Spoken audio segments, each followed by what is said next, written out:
Dimeši.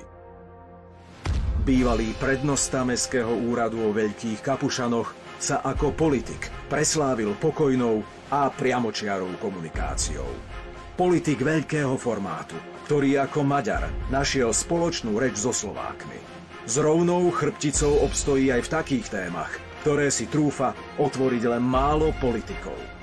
Je skutočným bojovníkom za pravdu, ktorý veci nerieši spoza stola, ale presvedčivo v teréne.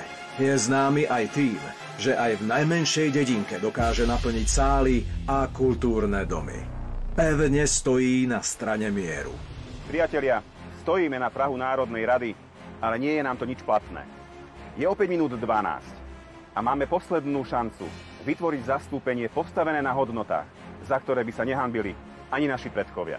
Len a len prostredníctvom zastúpenia v parlamente dosiahneme to, aby to nespočetné množstvo stretnutí, ktoré sme viedli za posledných pár mesiacov, nadobudlo aj reálne kontúry a neostalo len snom. Len a len odtiaľ dokážem pomôcť vám, nám a našej komunite.